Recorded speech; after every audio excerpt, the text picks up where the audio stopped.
Good afternoon, everyone. My name is Nadia Zimmerman, and I'm the head of the Legal Environmental Clinic in the Law Faculty at Haifa University. The clinic is operated jointly with the German School of Marine Sciences, and I have the honor to chair this interesting panel.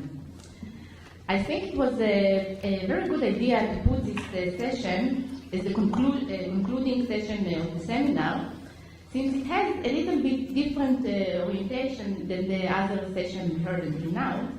This session will focus on the regulation of marine space rather than the scientific issues we talked all these 3 days.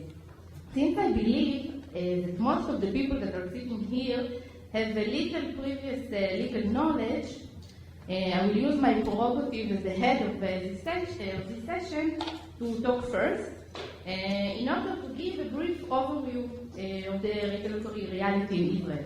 In the next 15 minutes, I will try to walk you through the regulatory framework of the Israeli marine space, explain some basic terms, and demonstrate two main regulatory issues faced by Israel. There is no doubt that the recent growing attention to marine space regulation is the result of the discovery of a considerable volumes of natural gas in the Israeli Mediterranean water. For the first time, Israel realized that there is a huge new area that requires its attention.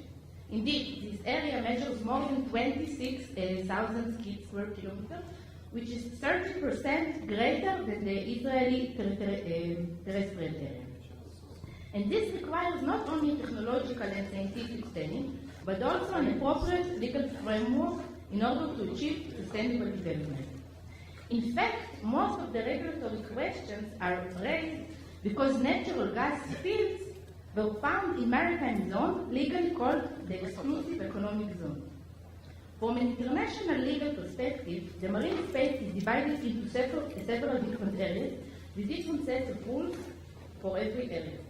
I know that for scientists, these lines are not saying much, and as we saw in all other presentations, we didn't see this line, but for us, the lawyers, these lines are very, very important, and they are going to be the main issue of my talk.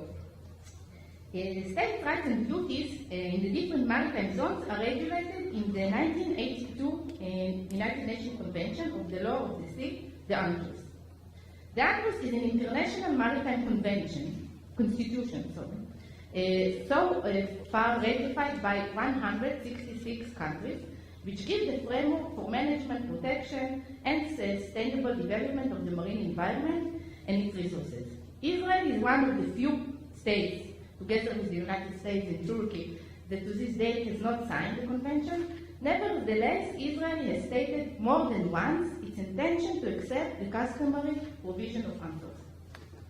Due to the time limit, I cannot refer to all the different maritime zones, but for the purpose of this session, I will refer to the distinction between two main zones, the territorial sea and the exclusive economic zone. First, the territorial sea. The breadth of the territorial sea, called in Israel coastal waters, is up to 12 nautical miles from the land baseline. In this area, which measures in Israel more than 4,000 square kilometers, and you can see the limitation in the red line, the coastal state has in this area, the coastal state has full sovereignty as in its land territory, and the state's laws and regulations fully apply in this area. Other states has no rights in the territorial sea besides the right of innocent passage of their ships, so long as it's not prejudicial to the peace, good order, or security of the coastal state. Therefore, the territorial sea is in fact part of the coastal state's territory. In contrast to the territorial sea, the exclusive economic zone, the EEZ, is not part of the state territory.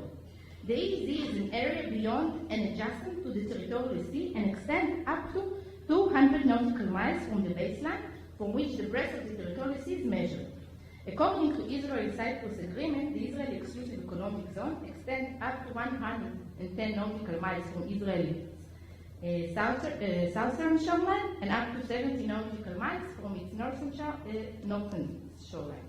The Israeli EEZ measures more than 22,000 square kilometers. You can see this delimitation in the green line.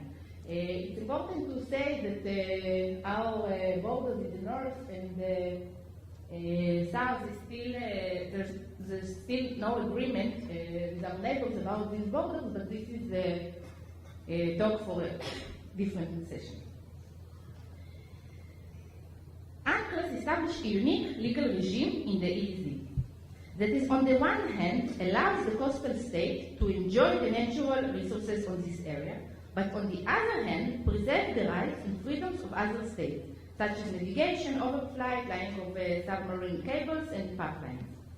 Therefore, the coastal state does not have full sovereignty in the EEZ. The state has only sovereign economic rights for the purpose of exploring and exploiting, conserving and managing the natural resources, whether living or not living.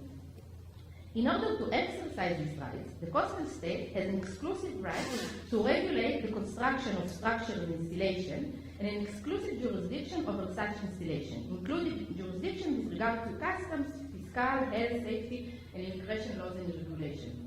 Therefore, not all of the state's laws and regulations apply automatically in the EEZ.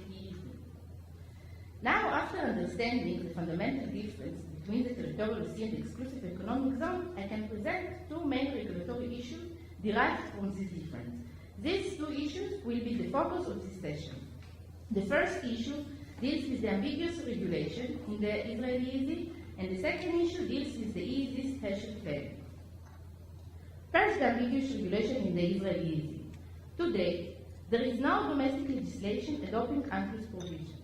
In fact, since 2008, there's domestic legislation that's pending in different governmental offices, but it resulted in the ambiguity of the legal status of Israel's marine zones.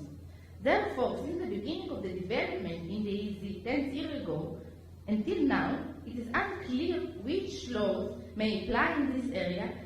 There is no legal certainty regarding what state authority may be exercised in the EEZ and who may exercise it.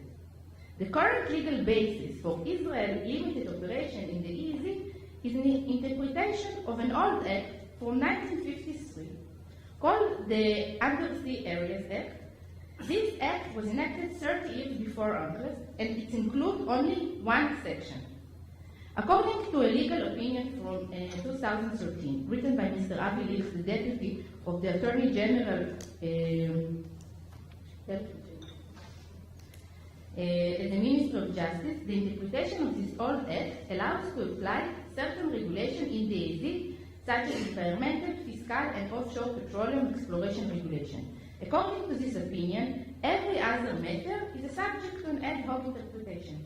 As a result, both of public interest in sustainable development and the developer's interest for legal certainty are undermined. And I think we can see this example from the talk and from the last question that was asked and answered by Ilan. You see that he said it's very clear.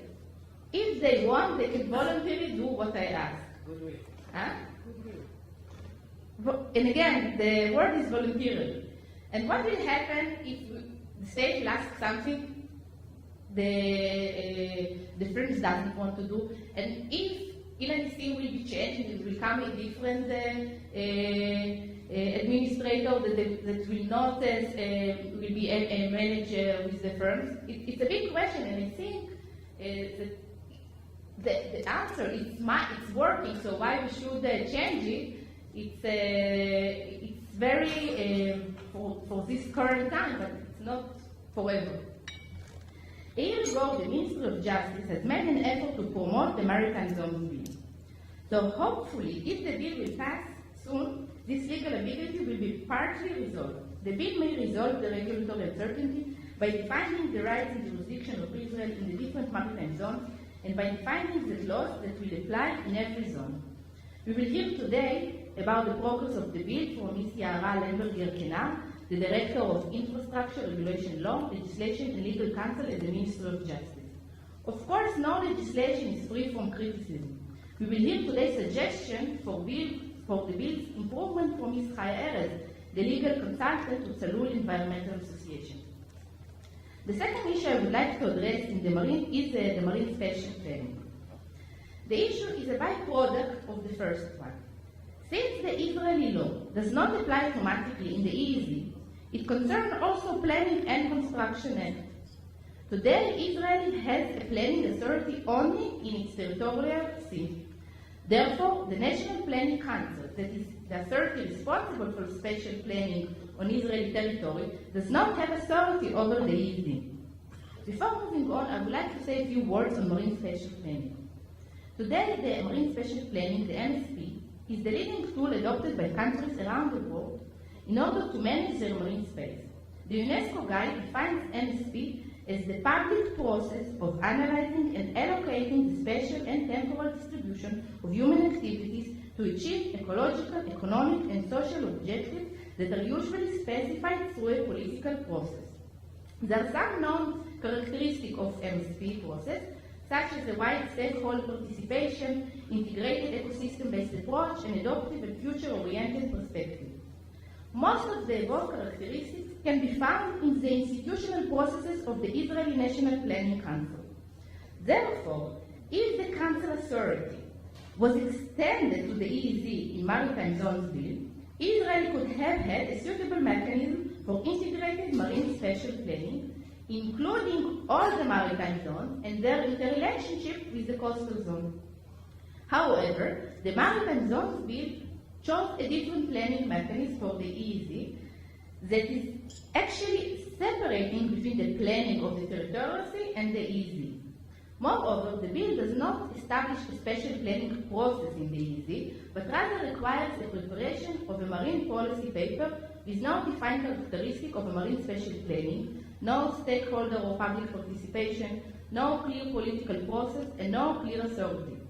We will hear today more from Ms. Chaya Erez on these deficiencies of the proposed policy paper. Nevertheless, and despite the deficits of the mentioned policy paper, a process of marine special planning in Israel began with two important initiatives. We will hear about them today. The first initiative directed by the Israel Planning Administration that made an effort to promote a policy paper for the marine space. This initiative will be presented by Ms. Iris Han, the environmental consultant of the planning team for the Israeli Mediterranean waters at Planning Administration. The second initiative, that I myself had the honor to be part of it, developed the first prototype of marine plan for Israel. This initiative spearheaded by the Technion Center for Urban and Regional Studies and was developed with participation of the Cherny School of Marine Sciences and the University of Haifa. The final product of this initiative will be presented by Professor Shammai Zif, a professor in the Faculty of the Architecture and Town Planning at the Technion, who led this initiative. So now I'm happy to invite our first speaker, Ms. Yara Leber-Gerkenar, to talk about the Maritime Zones Bill and its mechanism. Yara is the Director of Infrastructure, Regulation Law, Legislation and Legal Counsel at the Ministry of Justice. Her professional research interests include gas and other resources of energy, regulation, and the legal issues of the regulation of maritime areas.